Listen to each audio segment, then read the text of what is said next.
Good evening everyone. So nandito kami sa aming tahanan upang interviewin ang aking pinsan na nagtatrabaho sa Ginayang Barangay. So siyang SK. So si Arman, 4th year college student. So graduating na. So tatanungin natin siya ngayon. So ito ang unang katanungan ni Arman.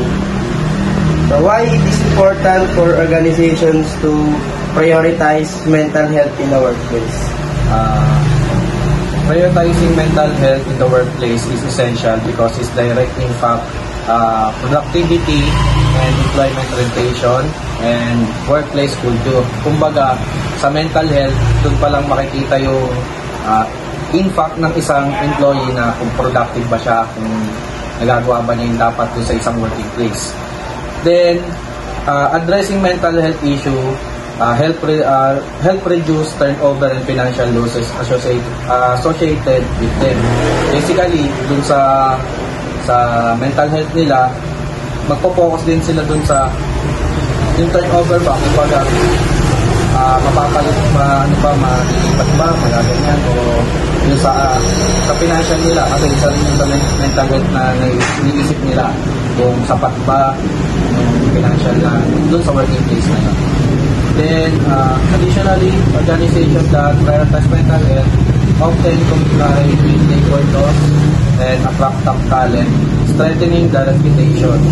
Kumbaga dito, yung organization, kung ipaprioritize nila yung mental health, yung labor law, tsaka yung attract top talent, mabibigay nila sa mismong employee nila, sa mismong hawak nilang tao.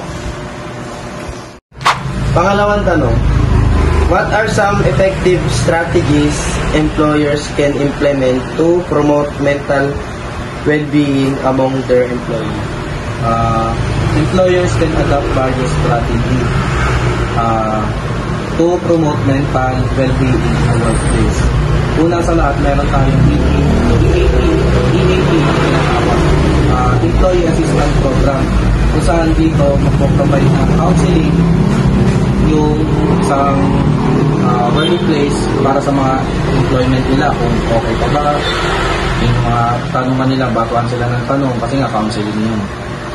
Yung pangalawa is promoting work-life balance through flexing working hours. Kumbaga, kapag ang oras ng trabaho, yun ang trabaho.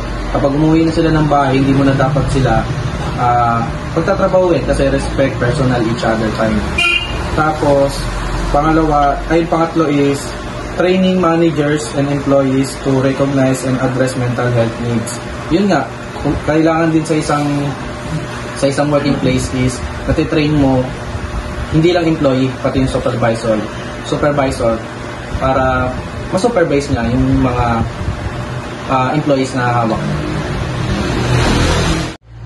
Para sa huling katanungan, how can employees contribute to creating a supportive and mentally healthy work environment? Employees play a crucial role in mentally health work environment. Para sa akin, una dito yung open communication sa isa't isa. Walang mataas, walang mababa sa isang working place. Dapat natin pantay-pantay. Open kayo sa isa't isa na tanong kung may mali na ba sa akin, may kulang na ba sa akin. Then ganun din dapat kapag sa supervisor naman sa mataas. Parang vice versa lang yung gagawin yung tanungan para maging open communication kayo sa isa. Pangalawa, supporting peers by offering empathy and assistance can make a significant difference. Kumbaga, supporting each other, ganun na rin. Supporting peers. Kung ano yung assistance na kaya mong ibigay sa isang employee o ikaw na supervisor na ibigay mo sa kanila, bigay mo ng buo 100%. Then, pangatlo is educating themselves about mental health also enable them to better understand and support their peers. Kumbaga, hindi as a supervisor or as an employee, hindi lang dapat na parang nagtatrabaho ka lang. I-educate mo yung mga nakakasama mo within the working place para at least yung mental health ba nila, kunyari close kayo, masasabi nila sir. Kasi ikaw nagbigay ng knowledge sa kanila na kayo nga dapat ganito, hindi ko dapat hindi ko stress sa isip ko. At least, better na nakakapag-usap kayo.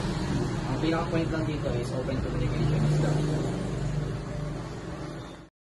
Salamat, Narman, sa iyong malulupit na sagot.